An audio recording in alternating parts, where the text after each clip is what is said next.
تو اللہ تعالیٰ جن بندوں سے محبت کرتے ہیں اس کی چار صفات یہاں پہ ذکر کی. اگر ہم اللہ کی محبت چاہتے ہیں تو یہ چار صفات ہمیں اپنے اندر پیدا کرنا ہوں گی. پہلی چیز ہے العبد. اس کو شیخ محمد بن صالح العثیمین رحمہ اللہ نے اس کو بھی وصف قرار دیا ہے. ویسے تو عام طور پر یہ سمجھا جاتا ہے کہ اس میں تین اوصاف بیان کیے گئے ہیں کہ اللہ اس بندے سے محبت کرتے ہیں جو متقی ہو، جو غنی ہو، اور جو چھپا ہوا ہو. چھپا ہوا کا مطلب کیا ہے وہ میں آپ کو بتاتا ہوں. تو یہ تین اوصاف بیان کیے جاتے ہیں، لیکن شیخ ابن عثیمین رحمہ اللہ انہوں نے کہا کہ العبد بھی یہاں پہ وصف کے طور پر ہے کہ وہ بندہ عبودیت والا ہو، اسے احساس ہو کہ میں اللہ کا بندہ ہوں، مجھے بندگی کرنا ہے. اور یہ جو عبودیت کا جہاں پہ لفظ آتا ہے نا تو وہاں پھر اکڑ نکل جاتی ہے، تکبر نکل جاتا ہے. اس لیے کہ جو عبودیت ہوتی ہے نا، عبد اصل میں اس کا جو مادہ ہے، اس کا معنی اصل یہ ہوتا ہے، کہا جاتا ہے طریق معبد، پختہ راستہ. جو کنکریٹ راستہ ہوتا ہے نا چلنے والا گاڑیوں کے، اس کو کہتے ہیں. اب جتنا راستہ کنکریٹ ہوگا اتنے زیادہ لوگ اس پہ چلیں گے. اب راستے کے اوپر جب لوگ چلیں گے، گاڑیوں کے ٹائر گزریں گے، تو یہ راستے میں کیا پیدا ہو رہی ہے؟ بڑائی پیدا ہو رہی ہے کہ نچائی پیدا ہو رہی ہے؟ نچائی پیدا ہو رہی ہے. اس سے نکلا عبد، کہ عبد کا مطلب یہ ہوتا ہے جس میں عاجزی ہو، انکساری ہو. کس کے لیے؟ اللہ کے لیے. تو یہ پہلا وصف ہے. دوسرا وصف کیا؟ التقی. وہ بندہ متقی ہو. متقی کون ہوتا ہے؟ جس میں وہ قوت ہو کہ جس کے ذریعے سے وہ اللہ کی نافرمانی سے بچ جائے، اللہ کی ناراضگی سے بچ جائے. متقی کے معنی عام طور پر ڈرنے والا کیا جاتا ہے. ڈرنے والا یہ ٹھیک ہے، لیکن اللہ کی نافرمانی سے ڈرنے والا. اللہ کی نافرمانی سے ڈرنے والا. اور اللہ کی نافرمانی کیسے ہوتی ہے؟ دو طرح سے. اللہ تعالیٰ نے فرمایا یہ کرو اور بندہ نہ کرے، یہ نافرمانی ہے. اور اللہ نے کہا یہ نہ کرو، بندہ وہ کرنا شروع کر دے، یہ نافرمانی. جو ان دونوں چیزوں میں اللہ کی نافرمانی سے بچ گیا وہ متقی ہے. اور یہ چیز جو بندے کو اس چیز پر کھڑا کرتی ہے نا، یہ قوت، اس کا نام ہے تقوی. اور اس کا مقام کون سا ہے؟ دل. اس کا مقام کیا ہے؟ دل. اور دل میں اگر تقوی ہوگا تو بندے کے اعمال اور بندے کے ظاہر میں بھی تقوی جھلک اس کی لازم ہوگی. یہ اس کے تقوی اصلی ہونے کی علامت ہے. ورنہ بہت سارے لوگ آپ کو ایسے ملیں گے، وہ کہیں گے میرے دل میں تقوی ہے. ایمان دل میں ہوتا ہے، تقوی دل میں ہوتا ہے، اور ظاہری طور پر وہ کیا کر رہے ہوں گے؟ گناہ کر رہے ہوں گے. آپ ان کو کہیں گے کہ یہ نہ کیجیے یا یہ کیجیے تو وہ کہیں گے نہیں، تقوی دل میں ہونا چاہیے، ایمان دل میں ہونا چاہیے. جی ہاں، دل میں ہی ہونا چاہیے، لیکن اس کا کوئی اثر بھی تو ہونا چاہیے نا. وہ تقوی ہی کیا جس کا اثر آپ کے ظاہر پہ نہیں ہے. تو وہ بندہ متقی ہو، اللہ سبحانہ و تعالیٰ سے کی نافرمانی سے بچنے والا ہو. یہ اللہ کی نافرمانی سے بچنے کی بھی ایک ایسی خو اور خصلت ہے نا بندے جس میں آتی ہے نا، اس کا ایک اور ہی جہان ہوتا ہے. اس کا زندگی گزارنے کا طریقہ واللہ اور ہی ہوتا ہے. اس بندے میں خودداری بڑی آ جاتی ہے، سیلف رسپیکٹ بڑی آ جاتی ہے. اس بندے میں ہمت، بہادری بڑی آ جاتی ہے. کیسے بلا؟ ایک موقع پر اس کو لگ رہا تھا کہ یار یہ چیز، اس میں مجھے اتنا نفع ہو رہا ہے، اتنے پیسے مل رہے ہیں، اور البتہ اس میں یہ ایک ڈاؤٹ ہے یا ایک ایسی چیز ہے جو اسلام میں ٹھیک نہیں ہے. اور اس کو معلوم ہے کہ اگر میں یہ کر لوں تو کسی کو پتہ نہیں چلے گا. بالکل. اگر میں اپنی آنکھوں سے کوئی گناہ کر لوں، اپنے ہاتھوں سے کوئی گناہ کر لوں، کسی کو پتہ نہیں چلے گا، تنہائی میں ہوگا.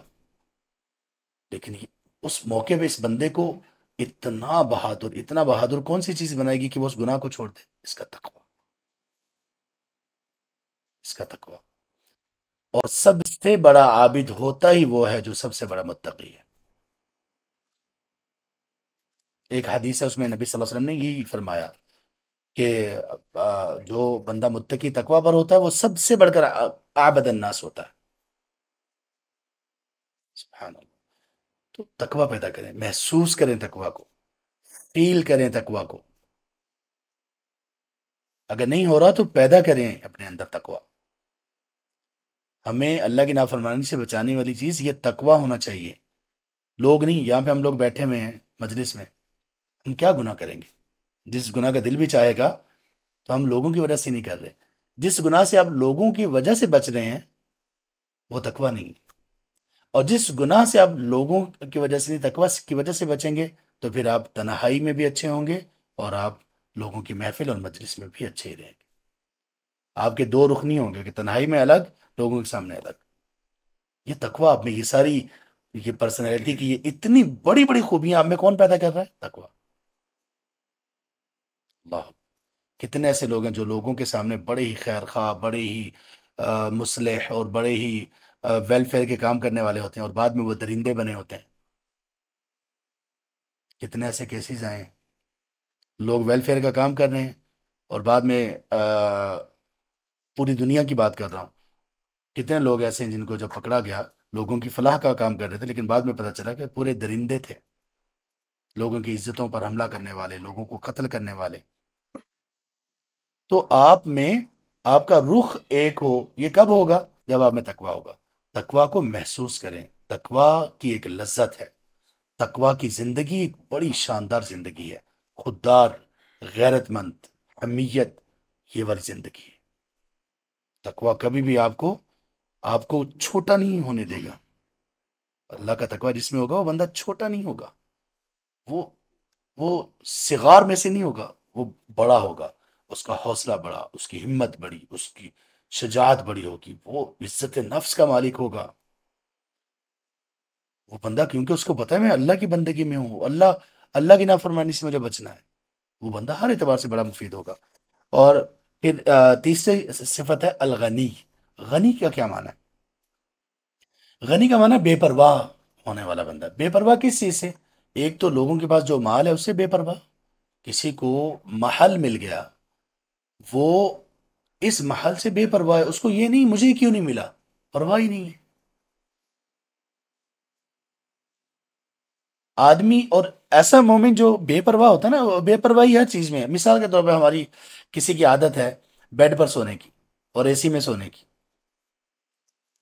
کبھی آپ کو بیڈ میسر نہیں آتا بھائی، اور اے سی میسر نہیں آتا. ایک تو یہ کہ آپ رات گزارو اور یعنی پوری طرح سے زبان آپ کی نا صلواتیں سناتی رہے. یار کہاں ٹھہرا دیا، کس ہوٹل میں آ گیا ہوں، اے سی نہیں چل رہا کیا. یعنی چلے ہوٹل میں تو آپ نے پیسے دیے ہیں، اے سی کے دیے ہوں گے، آپ کا حق بنتا ہے کہنے کا. اور کسی جگہ پہ ایسا ہو جائے، سبحان اللہ، آپ تو غنی تو نہ ہوئے. ایک چیز ہے آپ کی ضرورت ہے، آپ کو نہیں مل رہی، آپ اس کے پیچھے ہلکان ہوتے جائیں. ایک چیز ہے ضرورت نہیں ہے، آپ کا شوق ہے، آپ کو نہیں مل رہی، آپ اس کے پیچھے مطلب اپنے آپ میں تنگی پیدا کر لی، برداشت ختم ہو گئی، اور اتنا اپنے آپ کو کر لیا کہ آپ کا سانس گھٹنے لگ گیا. بے پرواہ تو نہ ہو. ہر کسی کی کوئی بھی اچھی دنیا کی نعمت کو دیکھ کر آپ کے دل میں یہ ہے کہ میں نے بھی یہی لینا ہے، ایسے ہی کرنا ہے. غنی تو نہ ہو آپ. یہ ہوتی ہے غنا، کہ آپ کے ساتھ کے لوگ وہ جہاں مرضی پہنچ جائیں، آپ ان سے بے پرواہ ہیں. ہاں دین کے معاملے میں بے پرواہی نہیں چلے گی. دین کے معاملے میں آپ نے یہ دیکھنا ہے کہ کون سا شخص ہے جس کے ساتھ میں مقابلہ کروں. دین جو ہے یہ مقابلہ سکھاتا ہے. تو جو اللہ تبارک و تعالیٰ نے انسان کو عطا کیا، انسان اس پر راضی ہوتے ہوئے باقی سب چیزوں سے بے پرواہ ہو جائے. تو یہ بے پرواہی اس کو اللہ کی محبت دے دے گی. کیوں؟ جب وہ سب چیزوں سے بے پرواہ ہو جائے گا تو اس کا دل اللہ کی طرف ہی بار بار مائل ہوگا. اور چوتھی اور آخری صفت اس میں یہ ہے الخفی. الخفی کا مطلب ہوتا ہے چھپا ہوا. یہ وہ نہیں ہے جو رفو چکر ہم کہتے ہیں نا بندہ مفرور ہو گیا. وہ نہیں ہے خفی کا. اچھا یہ وہ صفت ہے جس سے ہماری اکثریت خالی ہے، دینداروں کی اکثریت بھی اس سے خالی ہے. خفی کا معنی ہے بندے میں وہ کوالٹی کہ وہ کوئی اچھا اور نیک عمل کرے اور اس کا کسی کو بھی پتہ نہ ہو. یہاں تک کہ شوہر کی بیوی کو بھی پتہ نہ ہو اور بیوی کے شوہر کو بھی پتہ نہ ہو. اولاد ہے تو والدین کو پتہ نہ ہو، والدین ہے تو اولاد کو پتہ نہ ہو. ایسے کچھ نیک اعمال بھی ہونے چاہیے. صدقہ خیرات میں بے شک ہوں، تسبیح و تقدیس میں بے شک ہوں، نماز میں ہوں، اشراق میں ہوں، تہجد میں ہوں، کسی بھی چیز میں ہو. کوئی ایسا عمل جس میں بندہ چھپا ہوا ہو. بندہ ہر چیز میں نہیں چھپ سکتا. ہمیں جماعت کے ساتھ نماز پڑھنے کا کہا گیا، لوگوں کے سامنے پڑھیں گے. کتنے ایسے خیر کے اعمال، کتنے ایسے فرائض اور کتنے ایسے ارکان ہیں جو لوگوں کے سامنے کرنا ضروری ہے ہمارے لیے.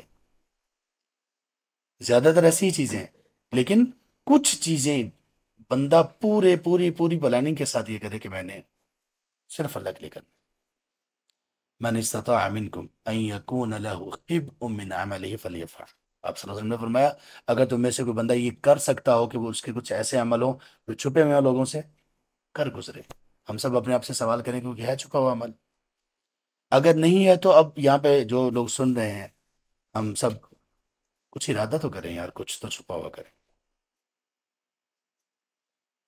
اور اللہ تعالیٰ کو یہ چھپا ہوا عمل اتنا پسند ہے کہ اللہ کے رسول صلی اللہ علیہ وسلم نے وہ 7 لوگوں کا جو ذکر کیا جن کو عرش کا سایہ نصیب ہوگا قیامت کے دن، ان میں ایک بندے میں یہی وصف ہے: تصدق بیمینہ فاخفاها حتى لا تعلم شماله ما تنفق یمینہ.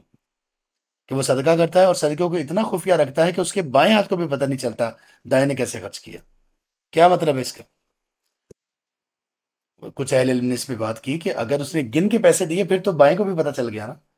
دائیں ہاتھ کو نے خرچ کیا، بائیں کو پتہ نہیں چلا، اس کا مطلب اصل کیا ہے کہ اس کو خود پتہ نہیں چلا کہ اس نے کیا کیا ہے، کتنا خرچ کیا. یہ صورت کیسے بن سکتی ہے بولا؟ کچھ اہل علم نے کہا کہ یہ صورت ایسے بن سکتی ہے کہ آپ نے اللہ کی راہ میں خرچ کرنا ہو، آپ کے جو والٹ میں ہے آپ نے گنا ہوا نہیں ہے، بس نکالیں اور دے دیں. تو صدقے کو اس طرح سے چھپانا، اس کا مطلب یہ ہے کہ بائیں ہاتھ کو پتہ نہیں ہے، یعنی آپ کو بھی پتہ نہیں ہے. تو یہ ہوتا ہے چھپا ہوا عمل. کچھ تو چھپانا چاہیے. کیوں؟ یہ بھی اللہ سے محبت کا ایک الگ انداز ہے کہ یا رب صرف تیرے لیے، کسی کو پتہ نہیں. یا اللہ، یہ تیرے اور میرے درمیان کتنی چیزیں ہو سکتی ہیں. کوئی عمل ہو سکتا ہے، کوئی کلمہ ہو سکتا ہے، کوئی ورد ہو سکتا ہے، کوئی تعلق ہو سکتا ہے، ہیں؟ کوئی صدقہ خیرات ہو سکتی ہے، کچھ بھی ہو سکتا ہے. اللہ تبارک و تعالیٰ ہمیں عمل کی توفیق نصیب فرمائے، اور اللہ تعالیٰ ہمیں یہ صفات اپنے اندر پیدا کرنے کی توفیق دیں کہ وہی توفیق دے گا تو ہم یہ کر سکیں گے. اور اللہ تبارک و تعالیٰ ہمیں ایمان، تقوی اور اپنی محبت کی لذت نصیب کر دیں.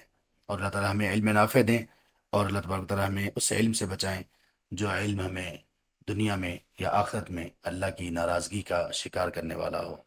آمین یا رب العالمین.